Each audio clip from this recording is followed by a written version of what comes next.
Crazy and hairless, indeed. Welcome, everyone. Only one bonkers boy tonight. Chris is out for his penis enlargement. Shit, I wasn't supposed to say anything. Get well soon, Chris. Bye.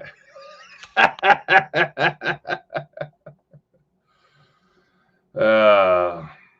no, but not in all seriousness.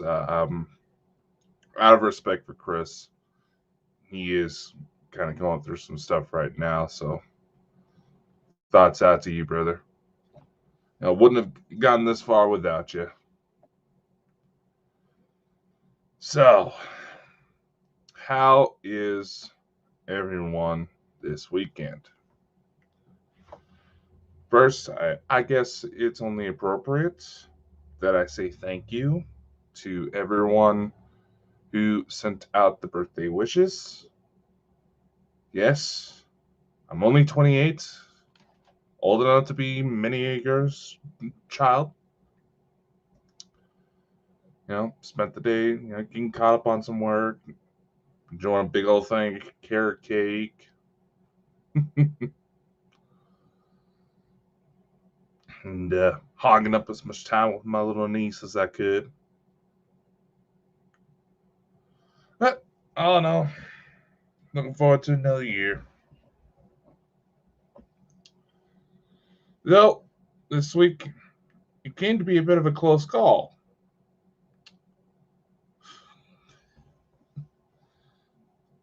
The video feed is buffering like bonkers. Dang, son. Oh, come on. I pulled out all the fancy stops right today.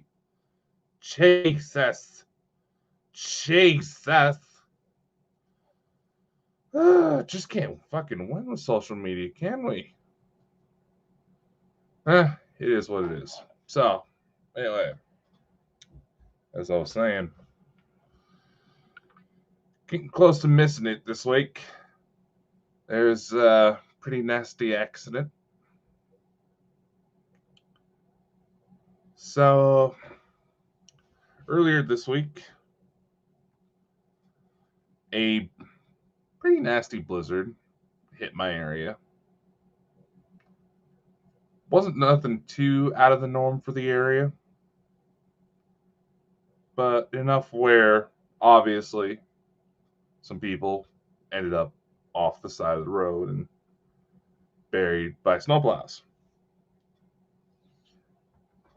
And there's actual footage of this accident in particular. The police released nearby CCTV camera footage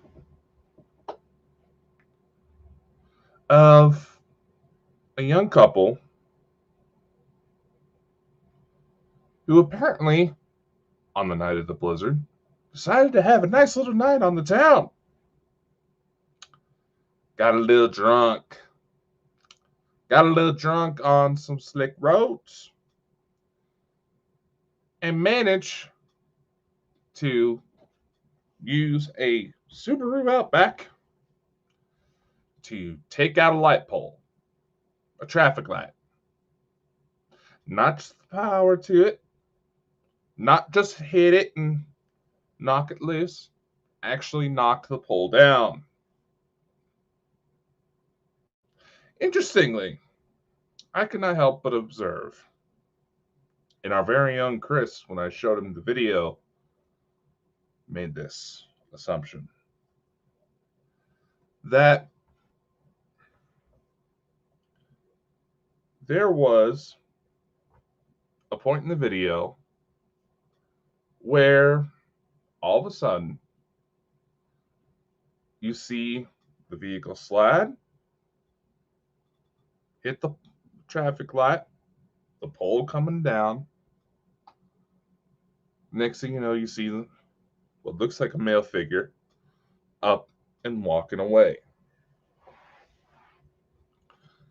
Many people who saw this video assumed that someone was for some reason sitting on the light pole and that the man was ejected from the vehicle. Here's the thing. And I happen to know details about this crash. Not because I was there, but I missed it by about 15 minutes. And I knew about it because it happened to take place on the route I usually take when going to work. Especially when there's a good winter storm, because it all happens to be where I live and where I work just happen to be on main truck routes, so they are on the high priority list for the snowplows.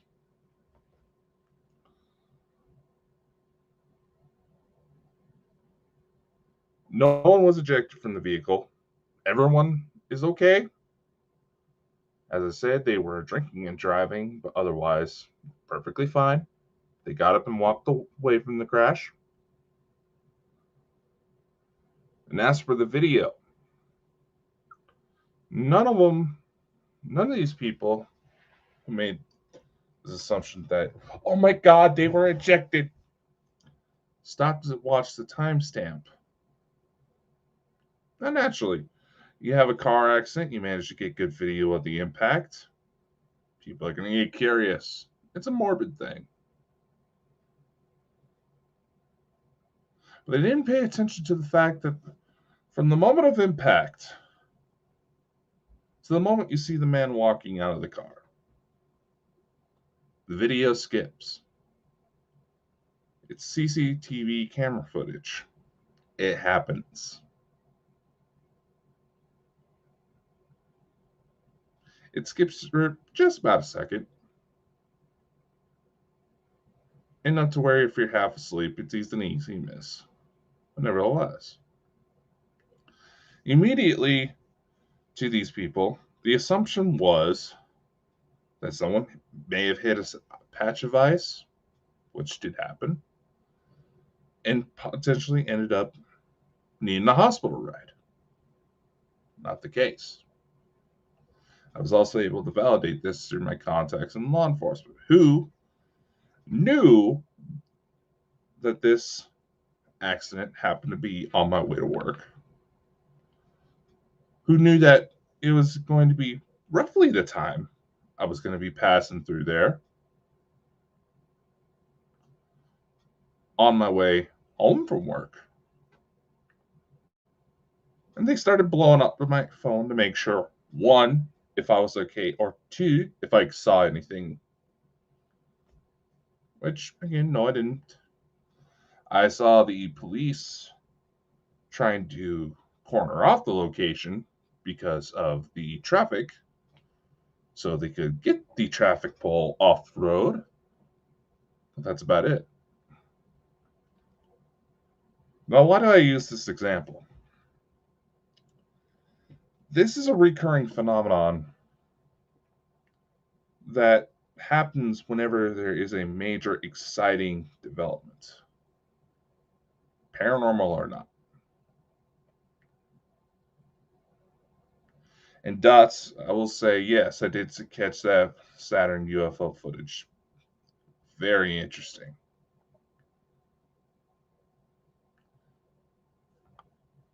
Something I wanted to bring up, and Chris was the one that brought it to my attention in the first place, was a story out of New York where a fight broke out in front of a synagogue as an illegal tunnel was found underneath the facility that weakened the structural integrity of the city block enough to where it was close to collapse.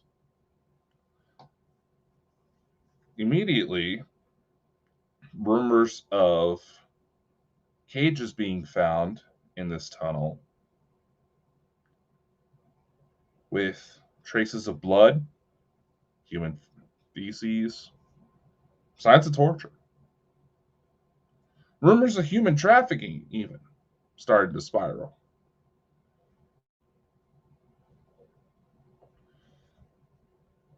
Hot topic. human trafficking. Is it happening? Of course it is. Are there tunnels under New York City that are being utilized? Yes, they've been around since at least Prohibition.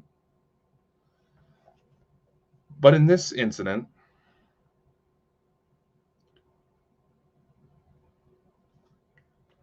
there was no real trace of any of that. I've asked my contacts with NYPD. Yes, there's a couple I know. We happened to cross paths from a show I did a few years back and kept in touch. These were a bunch of 20-year-olds who did not like how it took 15 to 20 minutes to leave the synagogue during high traffic holidays.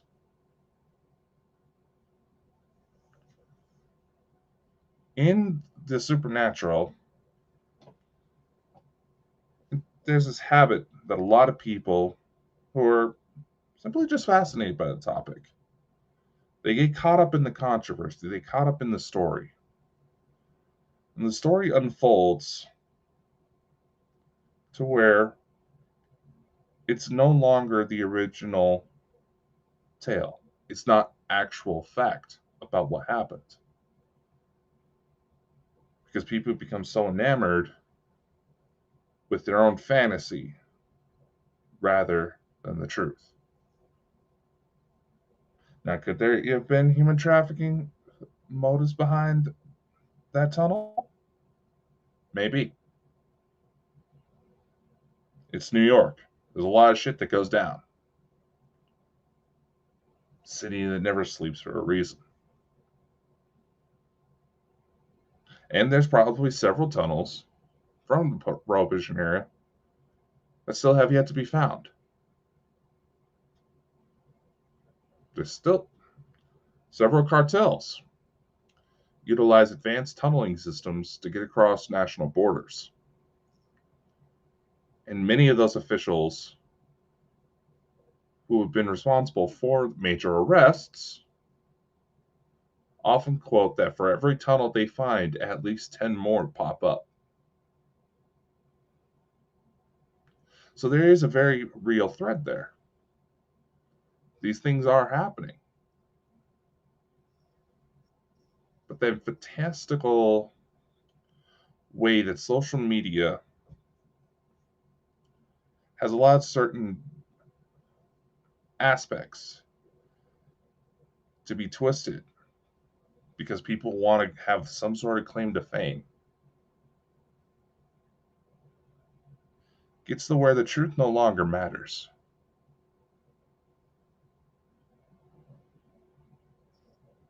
Now, sure, these thought processes are fine for works of fiction. You create, a good movie or write a detailed book, and people start coming up with their own little theories about what's going on. Yeah, it's fine.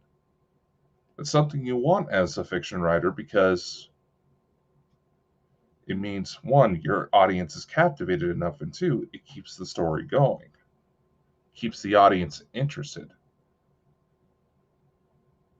Because the number one thing that always drives attention is word of mouth, good or bad. And you see it all the time in viral marketing campaigns. Some crazy stunt goes on, you find out it was to help promote a movie. Chances are you're going to kind of want to see that movie, see what it's all about. Y'all remember the videos coming out of China? They claim to show some sort of superhero or angels saving people from a car accident or using telekinesis to move a shopping cart so it didn't smash into a little girl. Those are marketing campaigns for a game that looks nothing like it. Oh, uh-oh. Hope your lap's doing okay, Chris. Just saw you entered in. Very bad segue there. It doesn't take much to get people captivated by an incident, true or not.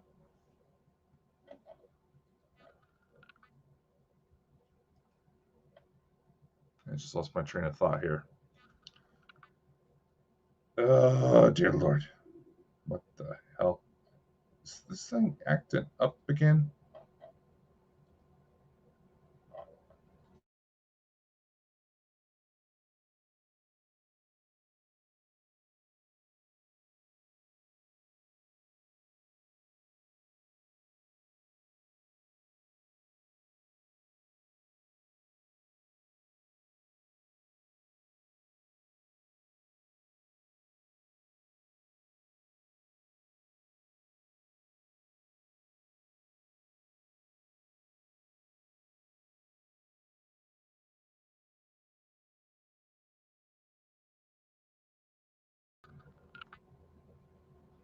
Okay.